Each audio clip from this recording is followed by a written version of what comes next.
இன்ட்ரெஸ்டிங்கான விஷுவல்ஸ் பார்க்குறோம், ஆடியோட பார்ப்போம். You can all comment. இது வந்து தாவேகா கூட்டம் இல்லை, அவங்க இன்னும் கூட்டம் எல்லாம் போட ஆரம்பிக்கல. அதிமுக கூட்டத்தில் மீண்டும் பறக்கிறது தாவேகா கொடி. அதுக்கு திரு எடப்பாடி பழனிசாமி ஏதோ கமெண்ட்டும் சொல்லியிருக்காரு. என்ன சொல்றாரு கேட்கலாம். நம் தலைமையிலே அமைக்கப்படுகின்ற கூட்டணி. திரு ஸ்டாலின் அவர்களே, நீங்க கூட்டணி நம்பி இருக்கிறீங்க, கூட்டணி தேவைதான். ஆனா அதிமுக தலைமையிலே அமைக்கப்படுகின்ற கூட்டணி வலுவான கூட்டணியா இருக்கும். பாருங்க, கொடி பறக்குது.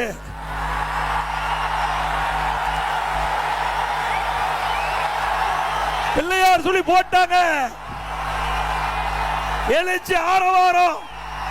ஸ்டாலின் அவர்களே, குமராபாளையத்தில் நடைபெற்ற கூட்டத்தினுடைய ஆரவாரம் செவிய தொலைச்சுக்கிட்டு போகுது.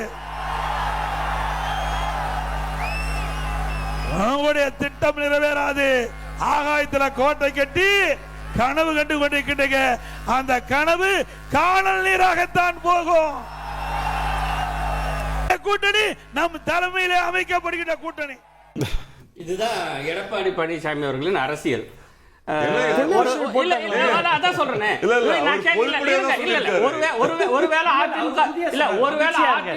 பொதுச் செயலாளர் ஜெயலலிதா அம்மையாராக இருந்து அவர் பேசும்போது அவர் கூட்டணியில் சேர்க்காத ஒரு கட்சியோட கொடி அங்க அசைத்தால் அவர் எப்படி ரியாக்ட் பண்ணுவாரு, திரு எடப்பாடி பழனிசாமி எப்படி ரியாக்ட் பண்றாருன்றதுக்கான வித்தியாசம். எவ்வளவு பலவீனமான தலைவர்னு இப்போ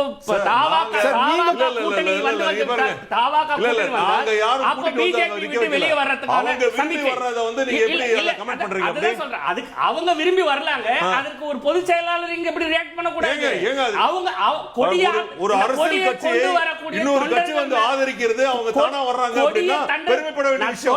அத போய் என்ன வெளிய போட சொல்ல முடியுமா? எப்படி ரியாக்ட் பண்றீங்க? ஒரு கட்சியோட பொதுச் செயலாளர் எவ்வளவு நடக்குதோ நமக்கு தெரியாம ஏதோ பேச்சு நடக்குது. ஆனா ஸ்பெகுலேஷன் நாம இங்க பேச முடியாது. மீண்டும் அவருக்கு தெரிஞ்சிருக்குமோ. இப்போ திரு ஸ்ரீராம் அவர்கள் மிக சரியா ஒரு விஷயம் சொன்னாரு. கொள்கை எதிரின்னு பிஜேபி பொசிஷன் பண்ணிட்டு, அரசியல் எதிரின்னு திமுக பொசிஷன் பண்ணிட்டு, இன்னைக்கு தாவேகா பிஜேபி கூட கூட்டணிக்கு போனாலும் அல்லது பிஜேபியுடன் கூட்டணி வச்சு கூட அதிமுகவுடன் கூட்டணி போனாலும் புதிதாக ஆரம்பிச்ச கட்சி புதிதாகவே போயிடும். அதுக்குன்னு எந்த ஒரு தனிப்பட்ட காரணம் இல்லை. எந்த காரணத்துக்காக ஒரு ஓட்டு போட போறாங்க மக்கள், அதனால you will lose the edge. எப்படி பார்த்தாலும் களம் திராவிட முன்னேற்ற கழகத்துக்கு அரசியலை வழிநடத்த செல்வது, தேர்தலை நோக்கி இந்த சூழ்நிலையை கொண்டு போவது அல்லது தேர்தலை வெற்றிகரமாக சந்தித்து மீண்டும் ஆட்சி அமைக்க போவது திராவிட முன்னேற்ற கழகம். அதற்கான சமிக்கை தான் அதெல்லாம். எதுக்கான சமிக்கை? டாக்டர் ராமதாஸுக்கு பிடிச்ச பாட்டு தான் திருப்பி சொல்லுது. போக போக தெரியும், நேரம் இல்ல. கருணாநிதி பாணியில எப்படி வேணாலும் பேசிக்கலாங்கிறத வந்து தெளிவா கருணாநிதி ப்ளே பண்ணி காமிக்கிறாங்க.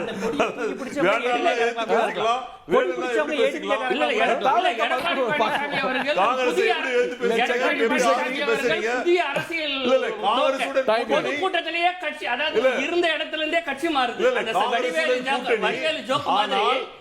ராஜீவ் காந்தி கொண்டவர்களை வரவேற்று 1,23,00,000 மனங்களை வென்ற தந்தி டிவி யூடியூப் சேனல். தவிர்க்க முடியாத தம்ப்நெயில்ஸ், கலக்கலான கான்டென்ட்ஸ். நீங்களும் இந்த குடும்பத்தில் இணைய இப்பவே சப்ஸ்கிரைப் பண்ணுங்க. அசுரபலம் கொண்ட எங்கள் டிஜிட்டல் கரங்களில் உங்கள் விளம்பரங்களை சேர்க்க வாட்ஸ்அப் பண்ணுங்க. 8939888838. Email advtthanditv@dttv.in.